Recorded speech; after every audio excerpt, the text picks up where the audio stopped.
I'm Paul Ashwin. I'm head of the Department of Educational Research, and it's my tremendous pleasure to welcome you to the launch event for our Celebrating International Collaboration series of events that will run from now through to July 2021. We first started running what was then called an International Visitors Week in 2015. And since then, we've had 17 international researchers visit the department from 9 countries: Australia, Belgium, Finland, Germany, Norway, the Philippines, and it's great to have Melinda joining us again today, South Africa, Spain, and the United States. And the idea of this collaboration was really to bring some international leading researchers to Lancaster to talk to us about their research, to talk to them about our research, to develop international collaborations, but also really importantly, to have them work with our postgraduate students and spend time discussing their research and discussing the research of our postgraduate students. And those events have become a really important part of our work as a department. Clearly, this time last year, we were in the middle of a global pandemic, and our plans for a 2020 series of events had to be cancelled. As we thought about what to do this year, and Don Passy has done a brilliant job leading this series of events, we had to think about a different way of approaching what had been a really successful series. So, as I said, what we now have are a series of events that run from this month through to July. There's a launch event and an ending event, and then in between, for a month, each of the centres take the lead in running a series of events. So this part of the celebration starts in April with 5 events that the TEL Centre are running. And there's a really exciting variety of events that draw on alumni, PhD students and international visitors, as well as staff from the department, to really have a think about, a number of years on from 2015, what do these international collaborations mean, and how we can make the most of them and how we can develop them further. And this launch event gives us a real insight into that. So welcome to the series of events. It's lovely to see so many people here. Make sure you have a look at the International Collaboration website that has details of both the forthcoming events, but also records of all of the things we've done since 2015 and videos of previous weeks that you can look at and find out what we did there. I'd now like to hand over to Don, who's chairing this event. And as I say, thanks to Don for organising such an exciting range of events. Don. Okay, thanks Paul, and hello everyone, and welcome to this launch event, which is on internationalization and international collaboration. When I was thinking about how to start this series of events, I thought it would be perhaps a good idea to think about these concepts of internationalization and international collaboration and what they might mean. We have our own perspectives on these terms, and we have our own interests in these. So I'm really fortunate in having 3 very willing panelists, presenters to come into this event to share their perspectives. So the aim of this session is to try to do that. It's to try to share perspectives, and the perspectives will come from a university in the UK, one in the EU, and one in another region of the world, which is in Southeast Asia, from the Philippines. So the idea is to try and get some perspectives of what this means. What does internationalization and international collaboration mean to us? And what does it mean to different universities in different locations? So how this will work, how this event will work, is that I will introduce briefly each of the speakers in turn for their presentations, and they will have 20 minutes each to talk about their perspectives on internationalization and international collaboration from their own individual perspectives and from their university perspectives. The chat function will be open during that time so that you can offer any comments and ask any questions. Please use the chat facility for that function rather than for any other purpose. But it would be good to have comments and questions as the presentations come through. And then after the 3 presentations, I will moderate the questions and answers with the panelists. I should also say that we are recording this event, so please be aware of that. And could I ask you to turn off your audio and camera unless you're requesting to speak? And if you would like to speak, do please put up your hand that's on Zoom. So I hope that offers an idea of what this event is going to focus on. So without more ado, I'm going to introduce the first speaker, Steve Bradley. Steve is a professor of economics and is the Deputy Vice-Chancellor at Lancaster University. Steve has been involved in internationalization and developing international collaboration over many years. And I can't think of anyone better to offer us a perspective from Lancaster. So please, Steve, we welcome you to this event. Thank you. Thank you. So I'm trying to share my screen, which is currently disabled.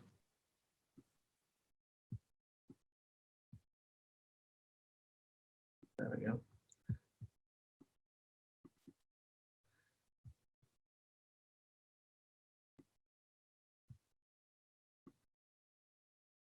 Okay, so can everybody see that?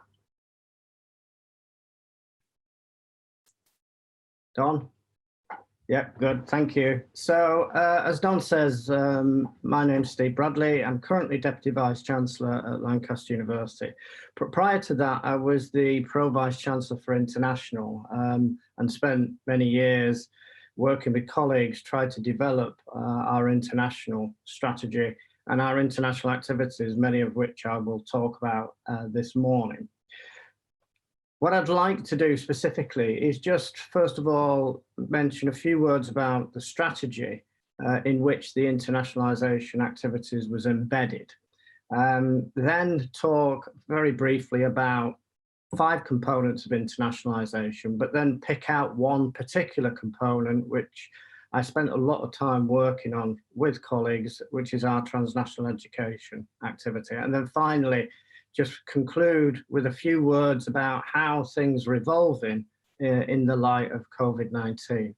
The banner also mentions that, you know, we were University of the Year in the recent past. In 2020, we were International University of the Year, and that's a reflection of the growth of international activity at the university. Our previous strategies had a very clear approach, which was to try to establish Lancaster as a globally significant university. And what that meant was trying to move Lancaster up into the top 100 in the world. We think of that in terms of 2 league tables. One was the Times Higher league table and the other was the QS. We've hovered around 130 to 150 over a number of years in those 2 league tables. It's also worth saying that we're just refreshing the strategy, and being globally significant is kind of still embedded in the strategy for the university going forward. The other key component part was to try and establish ourselves as a top 10 university in the UK in terms of domestic league tables. And again, that relates to teaching, research and engagement. We've basically achieved that ambition over a number of years now, being firmly established in the top 10 in various league tables. Specifically in terms of our internationalization, what we've tried to do is differentiate what we do at Lancaster from what other universities do especially in the UK. So there are a whole series of objectives of our international strategy. It's not just about diversifying income, although that is important. It's also about raising our reputation, internationalizing the student experience, and then taking Lancaster off the campus. And in particular, that fits with our strategy on campus about widening participation. In the international domain, it's providing access to a broader group of students who wouldn't otherwise have the opportunity to come to the UK. And I'll say much more about this when we talk about the TNE. It's also, though, about support for capacity building. And we've been in partnership with a number of universities for a number of years. Some of these partnerships are mature, and at some point, some of them will move on and seek complete independence from us, and that's perfectly comfortable as far as the university is concerned. That then raises the final point that I'd make there, which is we do need to continue to refresh our portfolio of partnerships, and some of those conversations are ongoing. So I guess the key thing about our approach to internationalization is, one, it's differentiated with multiple objectives, but the other is it's dynamic, and we can't sit back and just allow the world to overtake us. And COVID-19 has raised some interesting questions for our international activity. What I'm talking about today is the activity of the university which sits on top of or complements what individual academic staff actually engage in terms of their own research, engage and other engagement activities. So it's the institutional level I'm focused on. If you think about our international strategy, then we have students from over 100 different nationalities on campus, but there's around 5 components that I would identify. One is about increasing enrolment to the campus in Lancaster, and Brexit has given additional impetus to the need to recruit more international students. It's also, though, about trying to internationalize the curriculum, internationalize research, broadening the student experience, and then building these collaborative partnerships that I'll talk about in a moment. We have been successful in many of these different component parts. International student recruitment has increased quite dramatically over the years, but perhaps the most difficult component is building institutional research partnerships, and hopefully you'll see some elements of how we've tried to achieve that as I go through this presentation.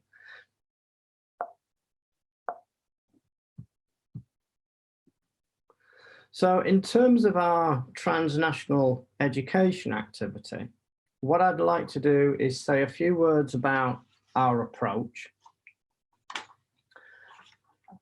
where we engage, how we engage with other universities, the outcomes of that transnational activity. And we can think of this in terms of student recruitment, in terms of student experience, and in terms of research, because what we try to do in our international partnership activity is not just recruit students, it's about bringing all the elements of what we do at Lancaster in conjunction with our partners to try and develop student experience, research, and also the broader engagement with business and government.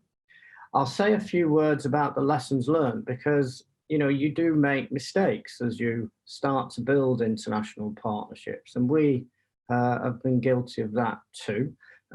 You learn from those mistakes though, and you move on. And again, that's an important part of what I'll talk about this morning. Our partnerships then, these are just Lancaster's at the centre, but it shouldn't be really. There's the 4 key partnerships that we have where we've managed to establish campuses. And I'll talk about each of these in some detail in a moment. The first one is with Lancaster University College, Beijing Jiaotong University. It's a bit of a mouthful.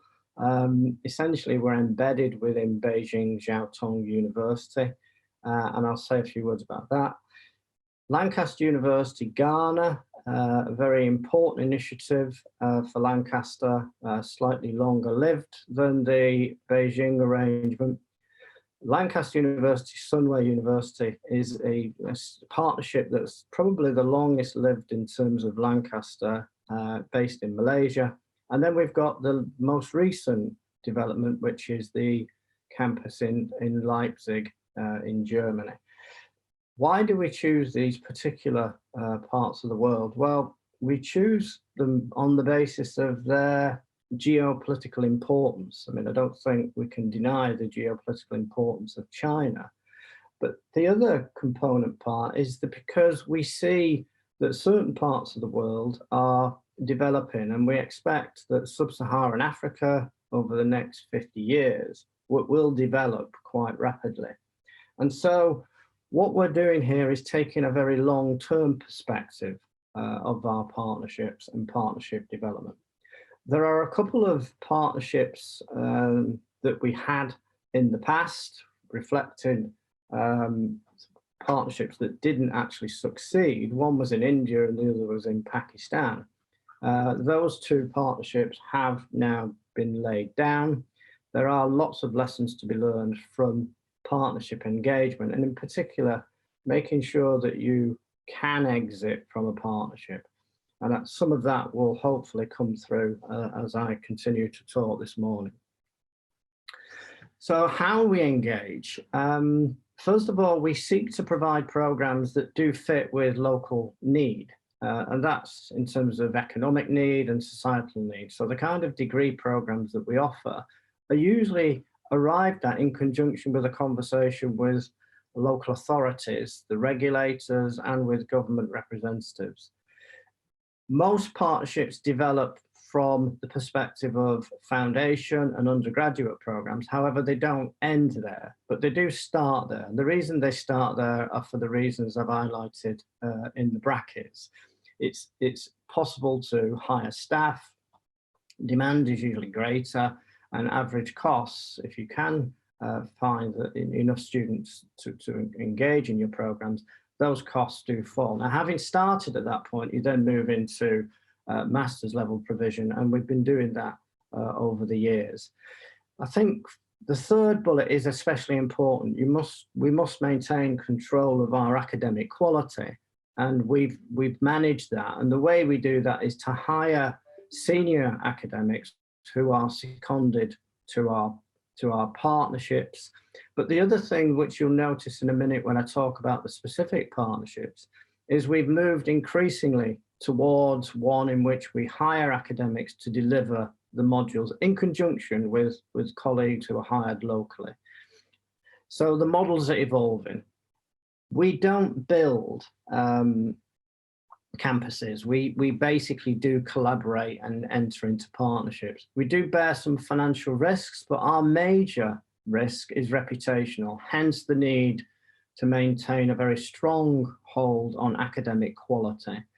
And lots of due diligence is done to select the partners that we are engaged with. We're flexible in terms of the choice of partner and flexible in terms of the model, and you'll see that as we proceed. This is just a very brief look at the student numbers, and it's recent past, but also the future. You can see the top line very clearly gives you an upward trajectory in terms of student numbers. And by 2024, if all the business plans work in the direction that we've agreed, then it could be that there's upwards of around 12,000 students studying for a Lancaster degree at the 4 campuses that I've highlighted. That's almost as many students as there are at Lancaster University in the UK. The largest provider is Sunway, and that's because it's been there for longer and it's established itself. So these are some of the later partnerships. You can see the bottom line is Leipzig. It's in setup mode and it's growing quite slowly, but will take off in due course. And again, just to emphasize, these partnerships are long-term partnerships. So you do have to invest in order to see the potential benefits down the line. In terms of the partnerships themselves, this is just a brief commentary on each of them. There are the Malaysia campus, you can see some pictures there. This is in conjunction with Sunway University, a private university. I think one of the most interesting and recent developments is we're now at the point of launching a joint research institute, which is around the theme of healthy cities. And the location of the campus in Malaysia is in a particular part of Kuala Lumpur, which itself has received substantial investment from Tan Sri Jeffrey Chia, who's the head of Sunway Corporation. And so the Research Institute actually doves into a broader corporate initiative of that organisation.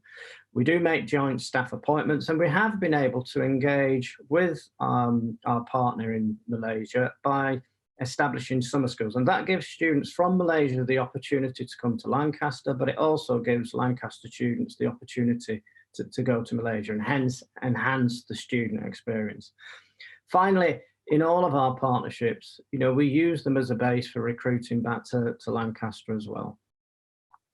Lancaster University, Ghana, this is established in Ghana for a whole variety of reasons, which I can explain. But the real focus of it is to act as a hub for recruitment in the whole of West Africa. It's very proximate to Nigeria with a large population, and we do receive students from Nigeria, but we also receive students from about 13 countries across sub-Saharan Africa. It's relatively smaller. This time it's in conjunction with a private provider. And two additional features just to emphasize is that we have been able to secure major research grants in the field of environmental sciences through what's called the Global Challenge Research Fund. And we wouldn't have been able to do that without the campus in Ghana and the network of universities that we've been able to construct. One other point worth emphasizing is that it's actually enabled us also to form partnerships with a top 50 university, Boston University from the US, where we run a joint summer school. We bring students from Boston, students from Lancaster, and students from Ghana together on an annual basis. The China campus, different again, dual degree, a public university, quite a prestigious university. Here we teach 1/3 of the curriculum. So we hire staff and we send those staff out. And you can see, again, the number of staff positions that we've created. Summer schools and a base for recruiting back to Lancaster are two common themes. And then Lancaster University, Leipzig, this is essentially all taught by Lancaster staff. And the reason for that is the local regulator required that of us. And so we flex according to the rules that are given to us. It's our curriculum. This time it's a partnership with a public company, Navitas. And the whole point about establishing ourselves in Leipzig was around Brexit mitigation. So we were keen to protect student recruitment, and we were keen to protect access to research funding. At the time, it offered a much more positive post-study work regime compared to the UK. That's changed slightly.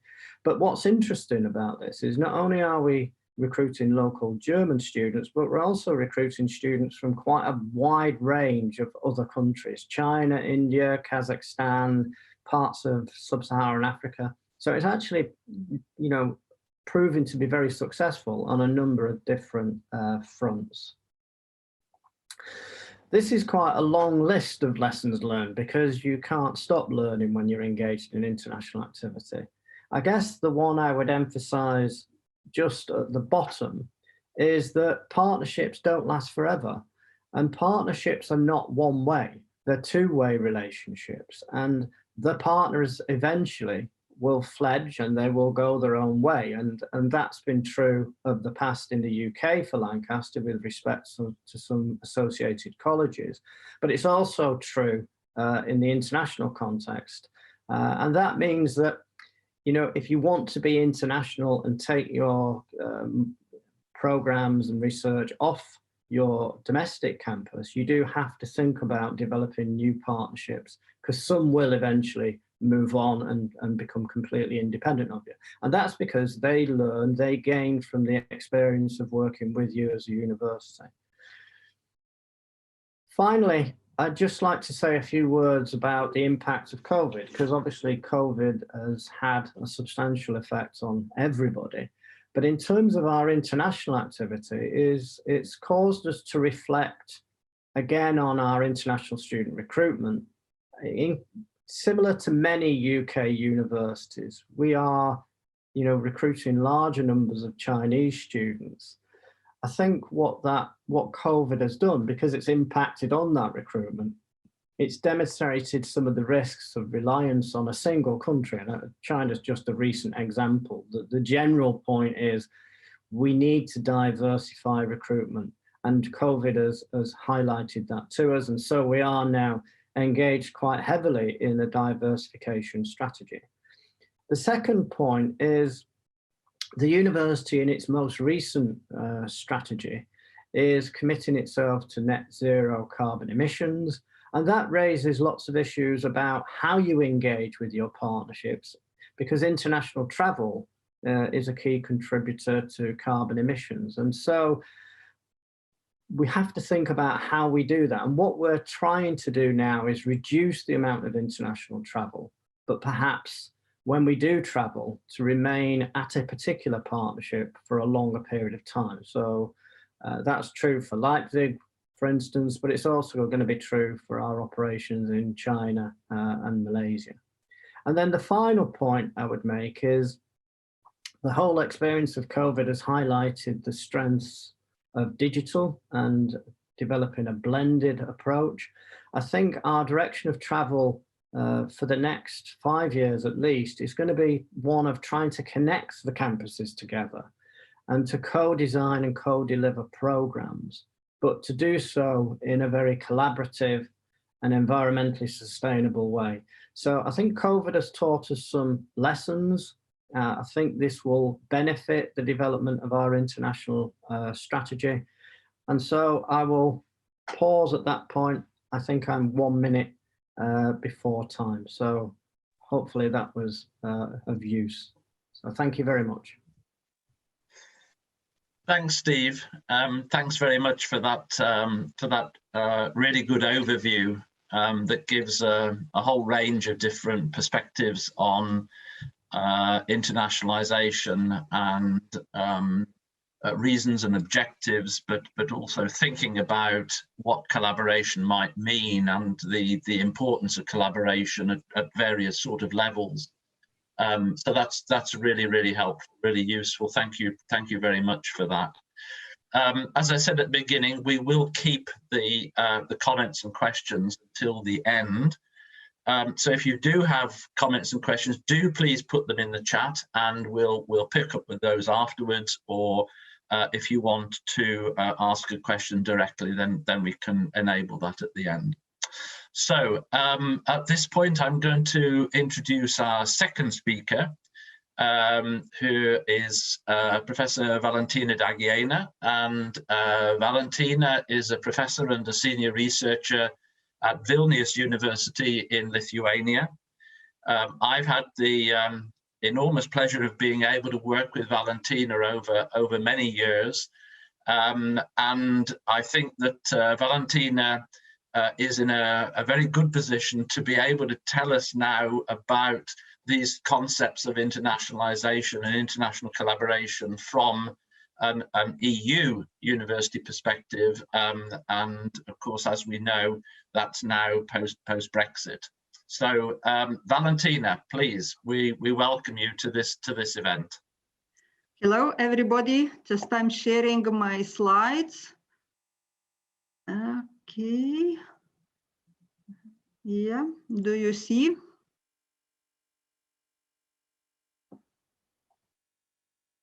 Do you see? Yes. Okay, so hello to everybody. First of all, I would like to thank Professor Don Pasey for invitation. I don't know if I can really share great experience, but it's my pleasure to to share some of my thoughts, at least from Vilnius University. At first, there are a few facts about our Lithuanian university, established, as you see, in 1579, and it is largest university in Lithuania. So we have more than 20,000 students. And we have international studies, more and more, especially in master degree in studies in English. And so we have, of course, because we are in EU and we have many Erasmus agreements and many students coming from our university and to our university from EU countries. When I thought about this presentation, I read several papers, and because my specialty, I'm in computer science education, and I am interested more in doctoral studies, how to prepare students to research, to international research. And I was thinking about this international, intercultural, and global dimensions that is provided in this paper, quite interesting paper. And of course, we need to think about how to enhance the quality of education and research field. And I'm thinking not only about our university, I'm thinking also about EU and also about global dimension. For example, I was involved for 5 years with Ukrainian 12 universities and help to establish, to renew Ukrainian doctoral studies, to manage, to establish dog hubs, as we called, like doctoral study centers, to renew, to make more like Western country doctoral studies schools. So that I got this experience also from other countries like Armenia. Now we are involved in Armenia and so Azerbaijan in doctoral studies and to increase research quality. In our university, in Vilnius University, we have a national strategy for internationalization of higher education. As the main points are, as you see, 6. And the first one is like to increase with European countries research area, and then to strengthen quality. Quality is one of issues that we are looking for always in doctoral studies and not only in bachelor and master degree studies programs. Also, we are thinking about academic relations, incoming mobilities and also outgoing academic mobilities. And the last ones are more focusing about Lithuanian language and the Baltic connection with Latvia, Baltic centers abroad, and supporting Lithuanians who live abroad. Also, I read several documents on British Council, and that's I can with few sentences I can share what I discovered and what was interesting for me. For example, these facts that previous speaker already mentioned, in somehow very connection of Lancaster University and also other UK universities, and the statistics showed I read these reports from last year 2020, but reports was done on 2018 and 19 school year, that one of the 6 first degree students usually come from these programs delivered abroad. And here's China and Malaysia is on top. And only 10% of undergraduate students come from EU countries. Also, some interesting facts from Scotland and Welsh reports. I put the link that you can read more about these reports about these transnational students. And for example, with Scotland, that Asian students are the largest proportion of Scottish providers of students. It's around 40, almost 40%, followed by Middle East, and then European Union is only 12%. But from Wales transnational higher education report, so it's very different. Is European Union hosted the largest contingent of this transnational higher education students, is almost 40%, and then follow Asia 37%, and then Middle East. So we have many things to be connected to improve our young generation studies, and also to improve our as academics, as researchers skills. And we need to think about this Erasmus, Horizon Europe, and other research programs, and also about how we can cooperate, UK and EU, and particularly my country, Lithuania, and how we can collaborate. I see several ways. There is one of ways more easy, probably personal initiatives. Then we can conduct research together. We can organize conferences, seminars, workshops, also together, or just invite each other and other countries. And very important is supporting young researchers, doctoral students, or other students, postdocs also. I would like to share my personal opinion, my personal experience, and already Professor Don mentioned about International Doctoral Consortium that I established already 11 years ago with focus on, we call informatics, computing engineering education research, and that every summer in December, 1 week, students came from different, mainly EU countries, but sometimes in a few countries from countries around. For example, like Ukraine was invited in 2019. So, and we spend 1 week together, professors, academics, together with usually 20, 25, 30 young people, discussing about research, sharing our experience.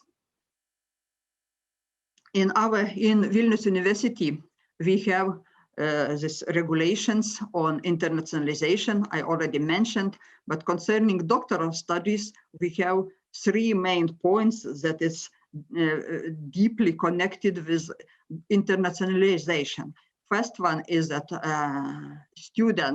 our doctoral student should present his research results in international research events. It means that at least 1 time per year should go to international conference or institution and to present results. Second one is that internship should go to 3 months internship to foreign university, and maybe observe, or the best way is to do some research together with international university.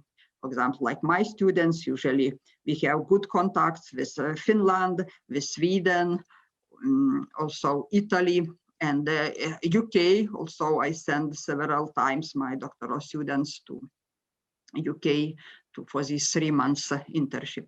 And also what we can really think and do with your university, that for dissertation defenses, we need to have 5-member board, and at least 1 member should be from abroad, should come from abroad. No defense is online, but anyway, one researcher should be from not Lithuania, but from other universities. And my last reasoning is about this, to make research together. For example, I can share our experience with these 4 countries. We made research and wrote paper. It is published in international journal, but is Web of Science Clarivate Analytics in the Problemos. And as you see, we co-author with Dawn, also with Loise Victorine Etienne from Hungary, and with Wilfried Baumann from Austria. So this is some examples that we did, and that we can continue to cooperate with UK and our students. And as I know, our secondary school graduates also thinking to go to some for studies to UK universities as well to other universities. For example, one of my personal daughters graduated Oxford University in physics already 5 years ago, and she went to Sweden and got a doctorate degree. So we are looking to cooperate and to find different ways that we can improve quality of our global research and global studies in global way. So I have left some minutes. If you have some questions, I would be happy to answer.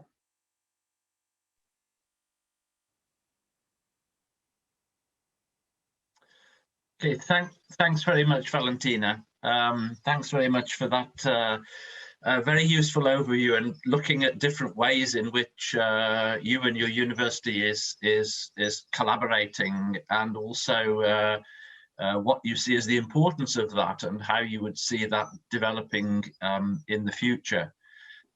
We do have a few minutes, but I think maybe if we keep the questions until the end and the comments until the end, if that's okay with you, and then we can proceed now with the third presentation, if that's okay.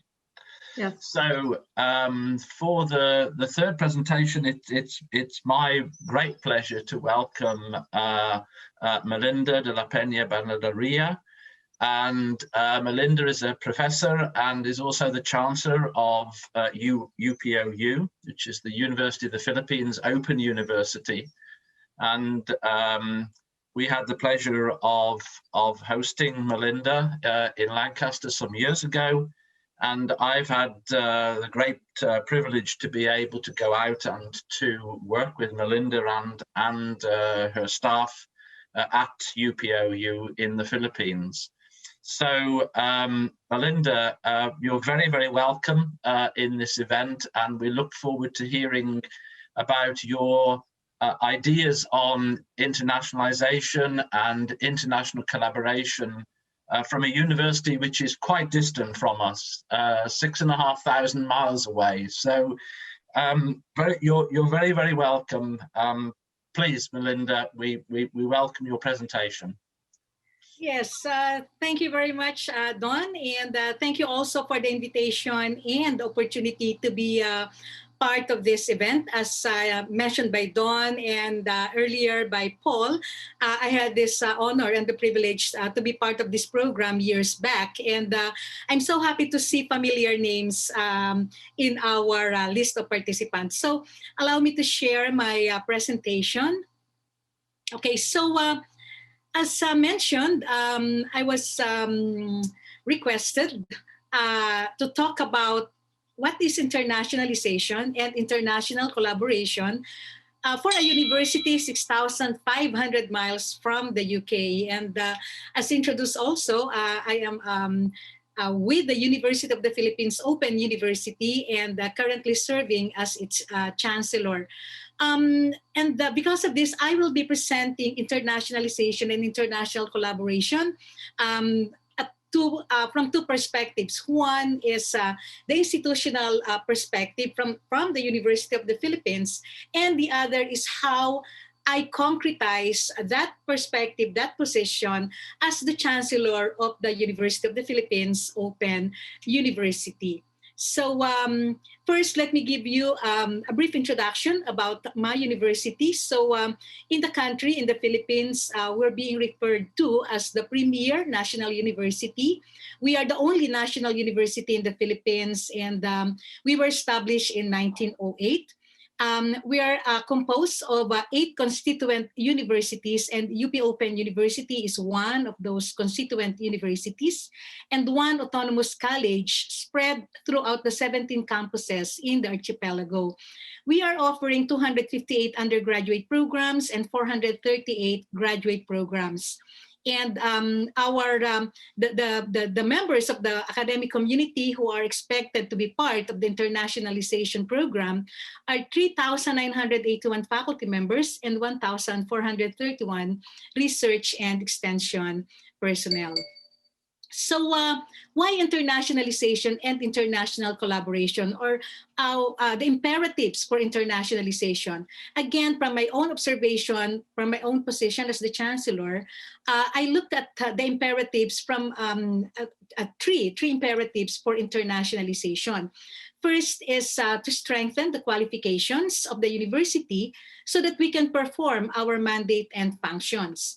The second imperative is the university social responsibility, and I will be talking more about this from the perspective of the Open University. And the third, which I think most of us are familiar with, and also as articulated by Steve earlier, is the university ranking. So the mandate of the university, as listed in the revised charter, this is the revised charter of 2008, lead in setting academic standards, initiating innovations in teaching, research, and faculty development. We are also a graduate university, and we provide advanced studies and specialization for scholars, scientists, writers, artists, and professionals. We are also a research university, a public service university being funded by the government. Therefore, we are expected to provide various forms of community, public, and volunteer service. And we also serve as regional and global university hub, and anchoring other higher education institutions in the country so that they can also be part of the association, scientific unions, a network of universities in the Asia-Pacific region as well as around the world. So how does the university view internationalization? First, it is the university's response to globalization. So we need to do this. It is a response because there is this strong and growing interdependence of countries, economies, and cultures. We also look at internationalization as the fusion or hybridization of academic culture and pedagogy. It also provides us, the university, with the opportunity to strengthen our academic resources.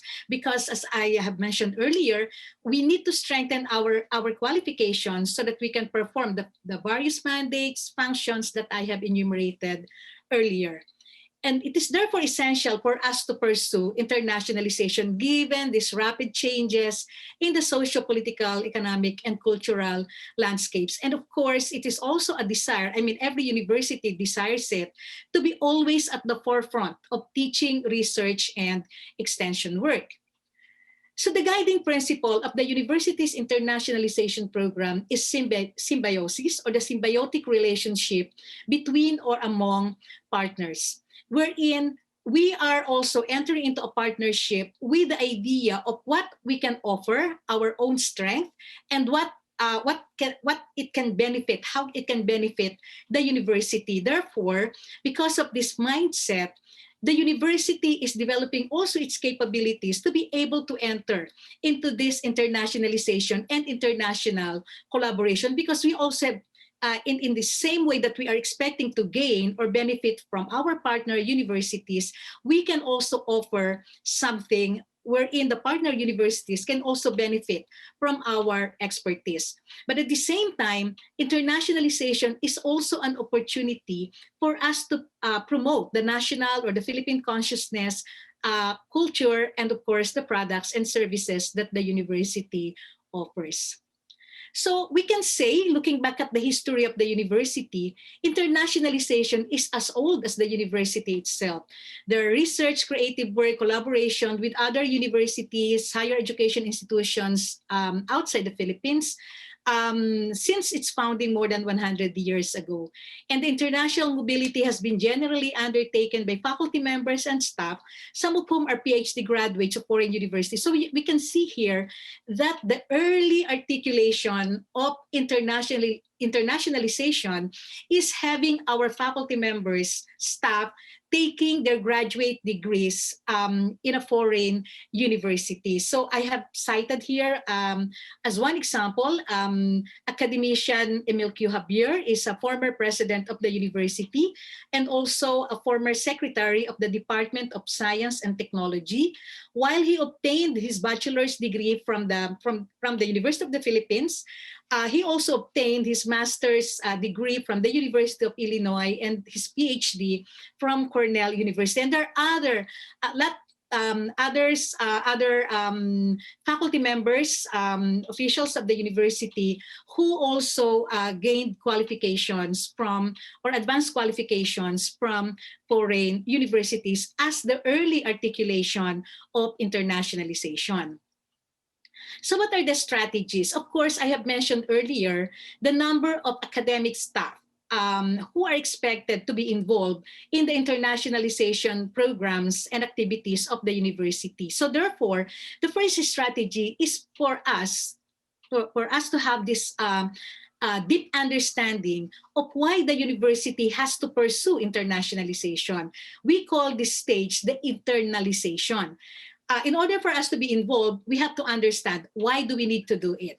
We also need to increase our visibility, interaction with the international community, because no one would want to partner with us if we are not visible and there's nothing that can be gained from the partnership with us. And of course, we need to develop the internationalization program and infrastructure so that we can sustain the initiative. As Steve has mentioned earlier, internationalization is not just a one year, 2 years, and we are looking at internationalization as a long-term initiative, and even the partnership as a long-term partnership.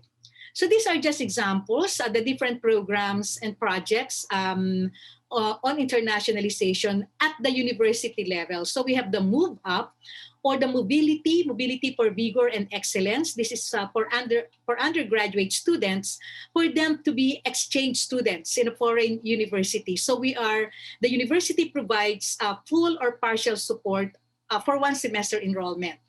We also have the Cooperate, or the continuous operational and outcomes-based partnership for excellence in research and academic training enhancement. So this one is for the graduate universities, for graduate students who are doing their thesis or dissertation and to have the chance to work in a foreign university, the research advisor to undertake a short visit and work with the other co-advisors, and also to continue whatever research or creative work collaboration that has been started as part of this initiative. We also provide support for research creative work presentation. We call this the Research Dissemination Grant. So if you have a research finding, a research paper to present, then you can apply for funding support. So you can present that in international conferences. The university also provides funding support to host international conferences, meetings, etc. And of course, the World Experts Lecture Series, or the Visiting Professors Program, wherein we can invite experts to visit, co-teach with us, and also give lectures on the field of expertise for that particular individual.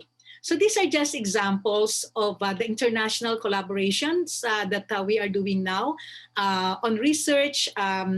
It's specific for the STRIDE, or with the USAID funding. These are also some activities with Korean universities, also dual degree program offerings with university in UK, and as Dawn has mentioned also earlier, as part of the visiting professor program of the university, inviting experts to give lectures or co-teach with us in some of the courses that we are offering. So when Don visited our university, I think he stayed there for 1 month, and we tried to involve him to as many academic fora, conferences, etc. that we hosted during the time that he was with us in the university. Organizational structure is also important for us to sustain whatever internationalization program or initiative that the university has started. So we have the Office of Institutional Linkages under the Office of the Vice President for Academic Affairs. So this office is mandated to identify, explore areas of cooperation and linkages with foreign universities, and at the same time, once this linkages have been established, then that office will also facilitate whatever paperwork, whatever arrangements and coordination will have to be done so that that particular partnership or collaboration will be sustained for a long period of time. So initiation, planning, implementation, and monitoring of linkage activities. At present, the university has about 351 academic and research partners worldwide. And we are also a member of the following networks with the ASEAN University Network, ASEAN European Academic University Network, the Southeast Asian Ministers of Education Organization, or under the Regional Institute of Higher Education and Development, the ASEAN International Mobility for Students, the Southeast South Asia and Taiwan universities, and the European Union Support to Higher Education in the ASEAN region. I have mentioned earlier that the university has 8 constituent units, and one of such constituent units is the UP Open University, where I am part of. So we were established in 1995, and our mandate is specifically to democratize access to quality higher education through distance education. And because this mandate is different from the mandate of the other constituent universities, therefore we have to forge our own international collaboration within the community of practice, and that is within the open distance e-learning community of practice. So we are a fully online university. We became fully online in 2007. We have been involved in open education through offering of massive open online courses, which we started in 2013. And there is this law, the Republic Act 10650, which mandated the university, the UP Open University, to provide technical assistance, expertise to other higher education institutions who are interested or planning to offer their own programs, degree programs in the distance education mode of instruction. Because of this, my own articulation, my own concretization of internationalization and international collaboration can be classified as a university social responsibility under these 4 initiatives: lead, serve, share, and collaborate. Under leading, we are being one of the recognized leaders in open and distance e-learning. So we serve as president of the Asian Association of Open Universities for the term 2017 to 2019. The UP Open University is also the coordinating president among the 5 open universities in Southeast Asia. So these 5 open universities are located in Indonesia, Malaysia, Vietnam, and Thailand. We also continue to chair since 2016 the Asian MOOCs Steering Committee, wherein the members of the Asian Association of Open Universities, those who are interested to offer massive open online courses and be engaged in other open education initiatives, we put them together, we coordinate with them so that we can have this the regional offering of massive open online courses.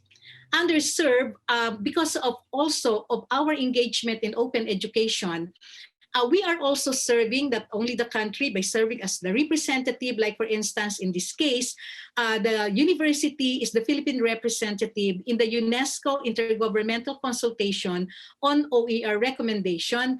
And we continue to serve the open distance e-learning community, not only in Asia, but also in the world through the various associations and collaborations that we have.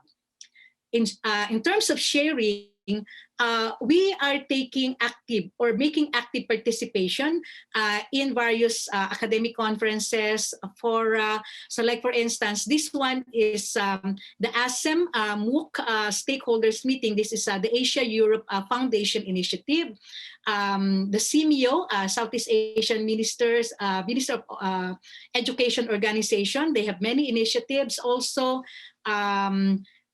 This one, the Arabia 12, we are a founding member of the consortium on benchmarking framework for quality online learning. This is also a global association. The ICT Competency Framework for Teacher, they have this Harnessing the OER project.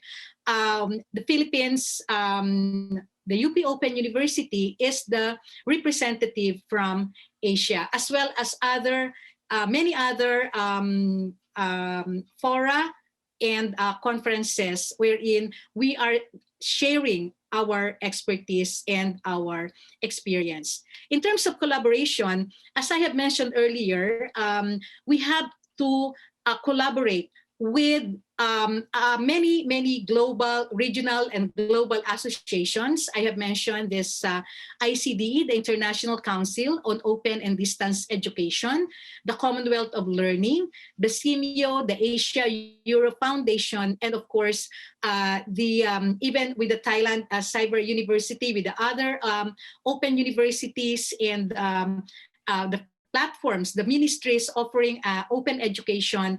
The University of the Philippines is also being invited to be part and share and collaborate with these different associations. The third imperative is the university ranking, and of course, it was also mentioned earlier. This is something that we cannot ignore totally. And in terms of university ranking, the international outlook comprised 7.5% or contributes 7.5% to the overall ranking or evaluation. So we have here the proportion of international students, proportion of international staff, especially the teaching and the research staff, and of course the international collaboration, which can be an indicator of which is having at least one international co-author in our publication. So this is something that we are also aspiring for. Of course, in 2020 and 2021, this is the ranking of the University of the Philippines, way below the ranking of Lancaster University. But just like Lancaster, we are also hoping that we can increase, we can be at a higher ranking level in the years to come. And one strategy, of course, is internationalization and international collaboration.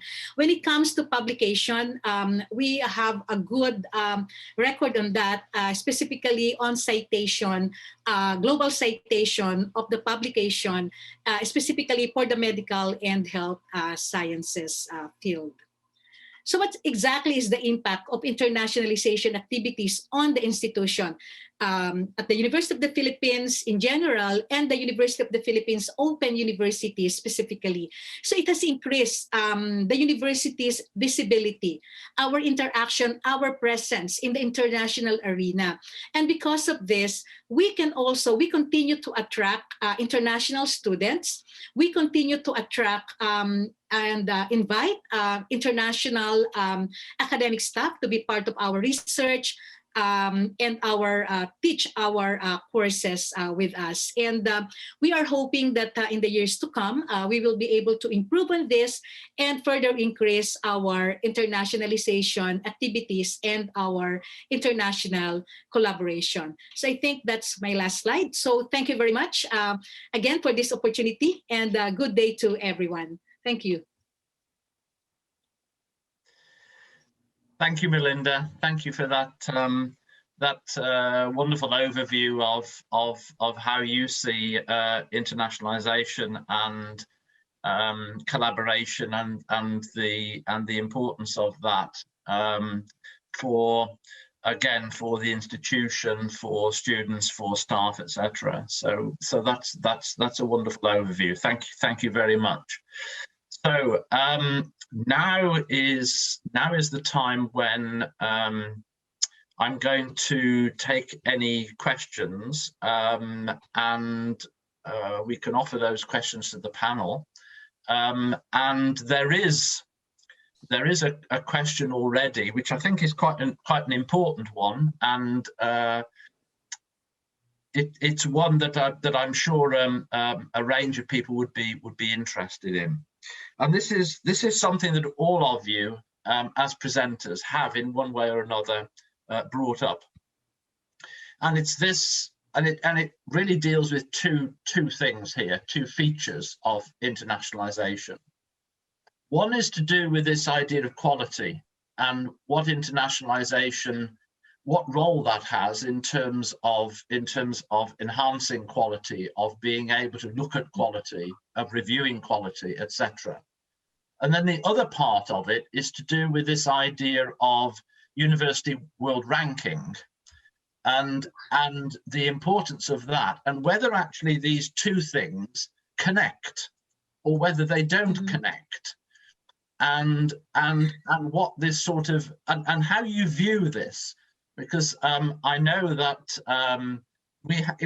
certainly within our department, we have different views on this, should I say, and there are different perspectives that one can take on this. And and clearly, I think that it's a really sort of important thing to bring out and to discuss.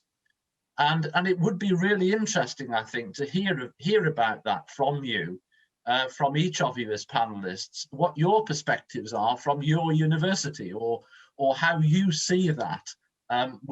So how would you see this potential dilemma, maybe, or relationship, maybe, however you would want to put it, in terms of internationalization concerned with quality and internationalization concerned with world ranking? So I please. Would anyone like to make a start on that? Any one of the panel? Melinda, Valentina, Steve? I don't mind starting, if that's okay. So I think it is a very important issue and a very important question. I think for me, the outcome of the league table outcomes have to be fundamentally driven by quality. Why would we strive not to be as good as we possibly could be as universities? And the way I articulate it in the presentation I gave was about reputation. Being very, very careful when we're engaged internationally to maintain our reputation, which implicitly means maintaining the quality of everything that we do, and trying to kind of move together with our partners to ensure that happens.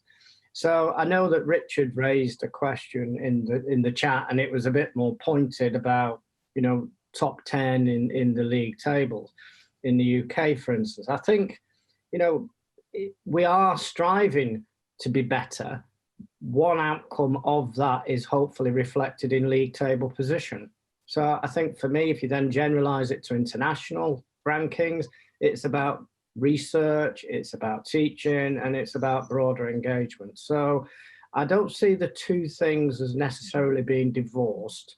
I think the risk is, if you chase league tables, then you can distort your university quite substantially. So I think it's an outcome rather than an input, if that makes sense. So thank you. Okay, thanks, Steve. Melinda or Valentina, would you like to comment on that?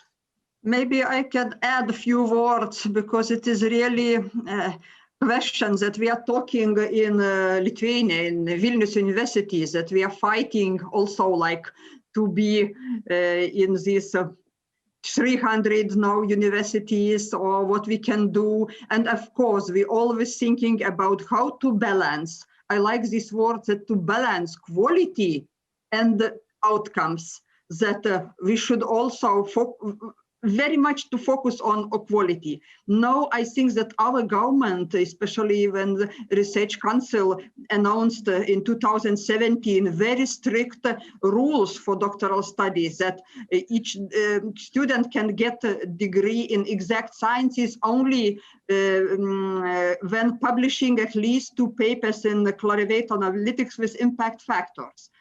I don't know, maybe it is, I'm thinking maybe it is too strict for young people. We will see. Of course, we have very good, in Lithuania, very good physics education. We have this laser technique and the researchers, they are really in top journals, but now it is the same rules for mathematicians, computer science, biologists.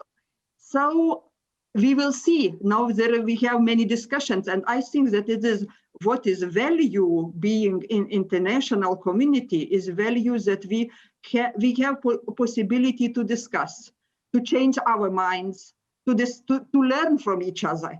It's in academic community, it's very important to notice what others are doing. Maybe we can do similar, or maybe we go for different direction, and we tolerate each other and learn. So I think that it's not stable. I like what the first presenter told, that it is partnership is for partners don't last forever, but we can support our friendship by every day, maybe every month, some reflection, some our work, some maybe attention. And then we can make better education.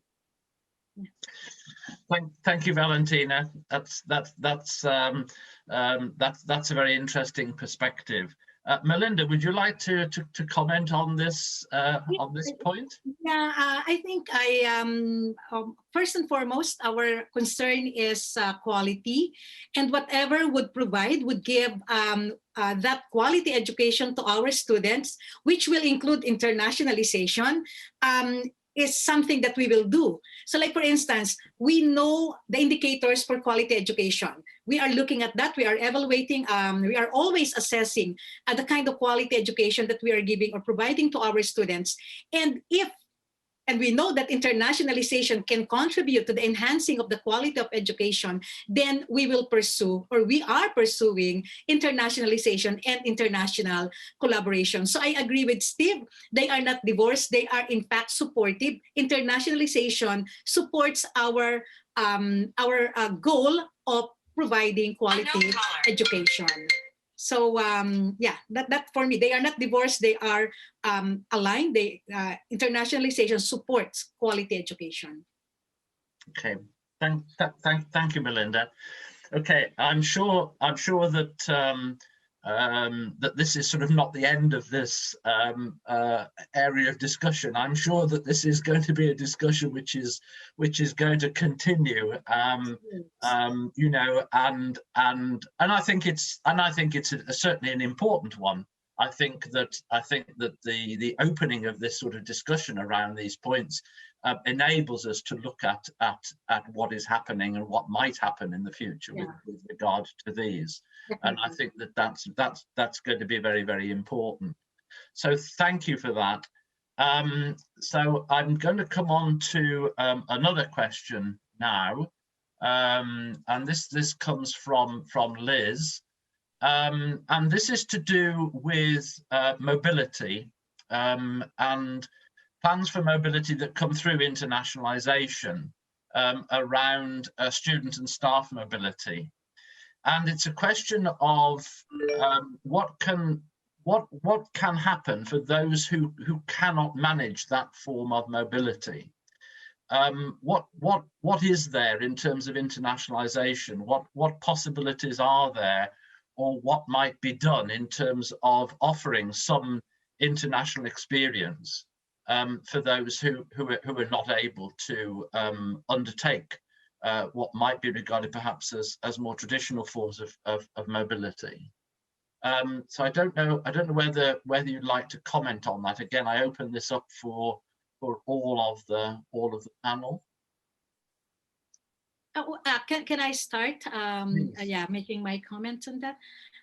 First, in the Philippines, under the Commission on Higher Education, we also have this home-based internationalization program, and one of such program is having visiting professors. We are inviting experts, visiting professors to lecture and be part of our academic and research activity. So that's one, the home-based internationalization. And we specifically at the Open University, since we are a fully online university, we have international students, even if they are not with us in the Philippines. But the kind of contributions that they have in the virtual classroom, and I think we have experienced, and Lancaster University is also very much an online university. We have one staff doing his PhD in your university, and the kind of interaction that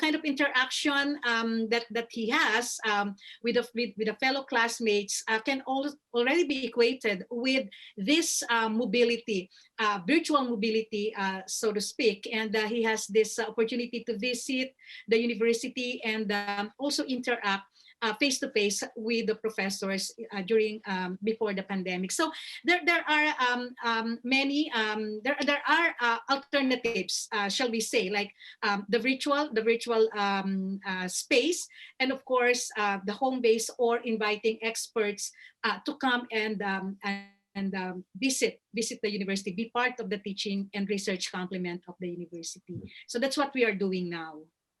Thank you. Okay, thank you, Melinda. Valentina or Steve, would you like to comment on this?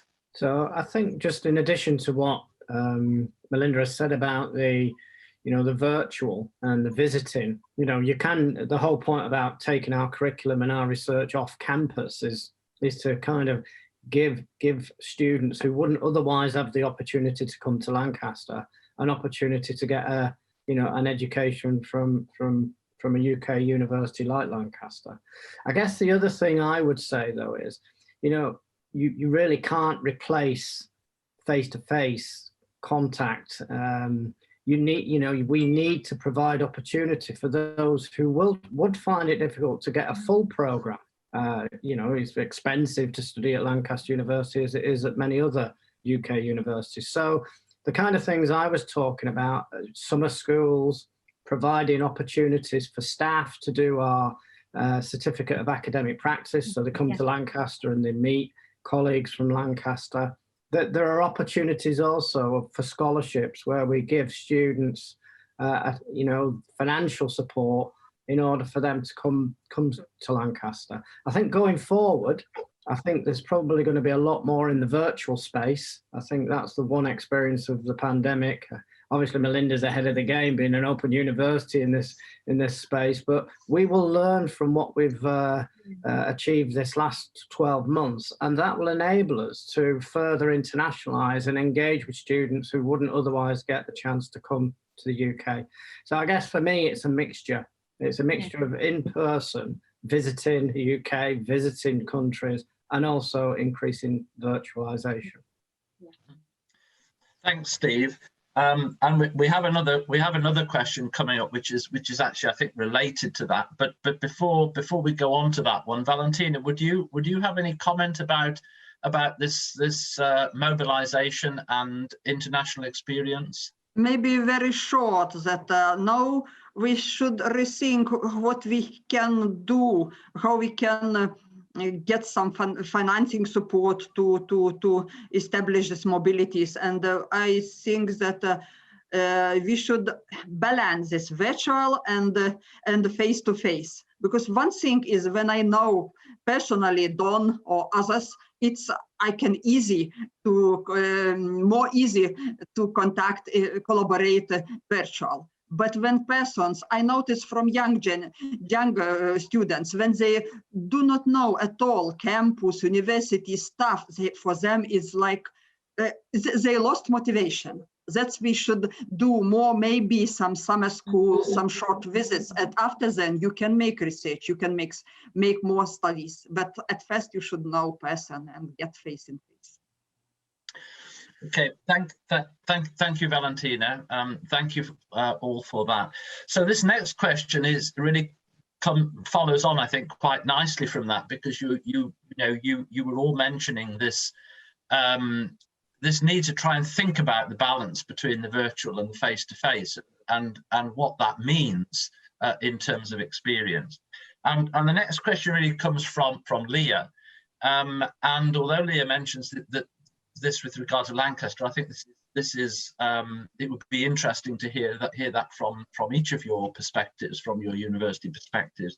It's to do with achieving sustainability goals over the next 10 to 15 years. And what does that mean in terms of internationalization? That, you know, how do those things come together? How is there a dilemma there? Is there something which is going to make us come to question whether in fact we can do both of these in the ways that we've had? And how do we think about this idea of sustainability for the future over maybe the next 10 to 15 years? So again, I'd like to open this up for comment from each of you, if I may, please. So do you want me to start, given that it was partly focused on Lancaster? I mean, I think it's a challenge, obviously. I mean, for me, you know, building partnerships is like building relationships, and you can't really substitute for in-person contact in that phase of a relationship building. You know, you've got to build trust, and you've got to find common areas where you can collaborate and you can develop. However, I do think that having done that, we can, rather than, you know, having all meetings are in person by traveling across the world, I think the pandemic has taught us that that needn't be the case. I think beyond the initial phases of relationship building, we can then have a more measured and controlled approach to international travel. Lancaster did go through a long period of internationalization. I was as guilty as many others of jumping on aeroplanes for very short visits often. I mean, I can remember going to China for one day, which was silly. So I think what you've got to do, you've got to blend the in-person relationship building with then more high quality and less frequent visits. You can't get away from visiting each other. You've got to visit. And I think that is true for students as well. And, you know, one of the things we're beginning to talk about is whether all international students need to come to Lancaster University, or whether they can go to one of the various campuses, and whether we can then complement that with blended models of programs that are co-designed and co-delivered. And so I think, you know, the pandemic has taught us one thing, that actually this medium of communicating can be very successful. And but at the end of the day, it's a balance. I think in the past, we were far too face-to-face oriented, I think, and that applies to trips and all kinds of things. I think in the future, we can shift the balance the other way. And then, you know, that has to be complemented by other strategies at your university to reduce emissions. So that's the direction of travel that we're going to take, I think. Thanks very much, Steve. That's very helpful. Valentina, Melinda, would you like to come in on this point? Yeah, okay. So yeah, in our case, when we talk of sustainability, it's also very timely. The question is very timely, since we are now having this discussion at the university about the university of the future. What exactly is higher education 10, 15 years from now? And we are redefining, articulating what exactly is sustainable education, sustainable higher education.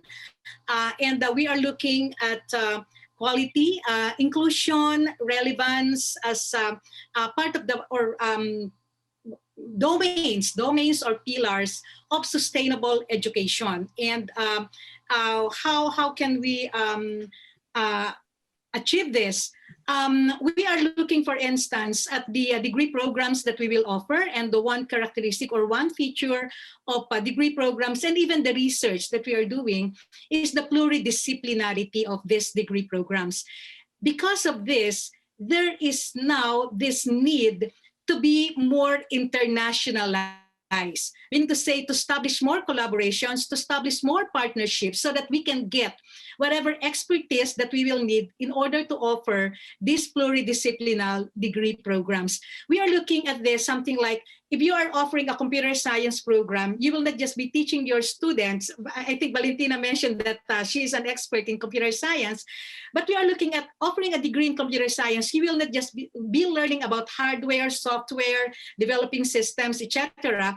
But you will also be studying the related fields, like for instance, biology, psychology, which will be necessary in order for you to use the technology more effectively and efficiently. So these are the things that are coming up in our discussion, degree programs, the kind of research, and the more that we discuss it, the more that internationalization figures into the framework of this university of the future. So again, we are looking to more internationalization activities in the future.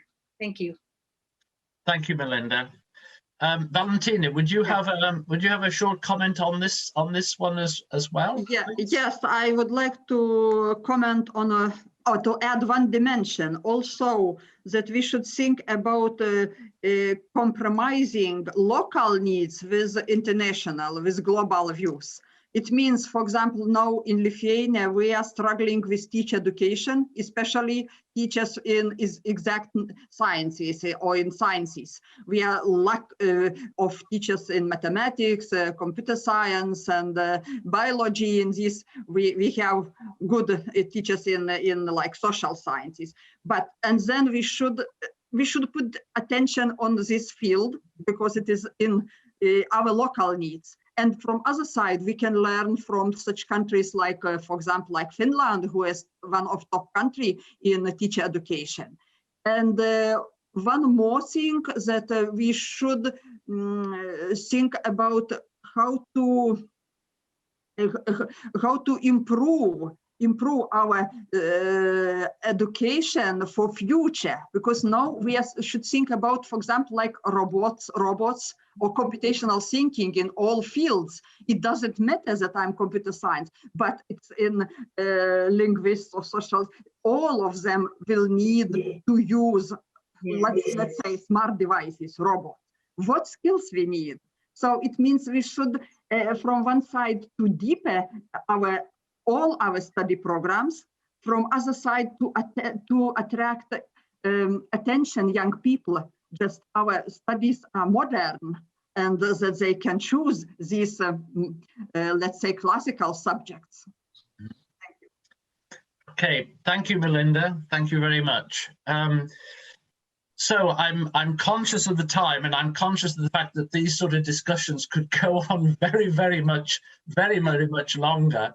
But given the time, I'd like to thank you all on the panel very much for participating in this. I think that it's been a really interesting session and very helpful in terms of getting different perspectives. One thing that I would say in conclusion before I hand over to Paul is, universities are concerned with learning and they're concerned with questions, aren't they? If we were to run out of those, where would we be? And I think that what for me has been raised within this session is we have plenty more questions that we need to look at quite seriously, which makes me think that the future is worthwhile, and it's worthwhile being involved in looking at that future. So thank you all very much for opening up those questions, which I'm sure will remain in our thinking and remain in our work. Thank you very much. So I'm now going to hand over to Paul. Thanks, Don, and thanks for organising such a great start to the international collaboration celebration.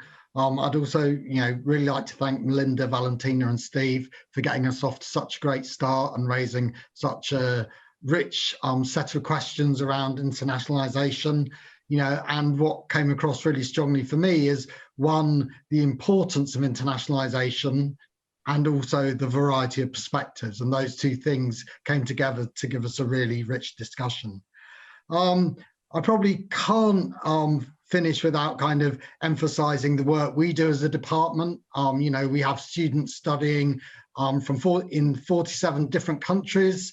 I would probably challenge Steve a bit on the importance of face-to-face. We have students who study for a full PhD without ever needing to come to Lancaster, and we have a rich range of strategies that enable them to feel part of the research community, and all the data we have suggests that we're very successful on that.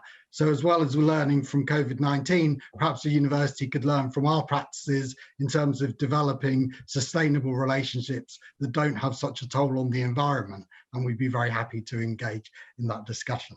So after that little cheeky riposte, you know, we're looking forward to the rest of the events. The next event is on the 8th of April. It's a global technology enhanced learning showcase, and we hope you can join us for that. And again, I'd just like to finish by thanking Steve, Melinda, Valentina and Don for such a great event. Thank you everyone for joining us. Thank you.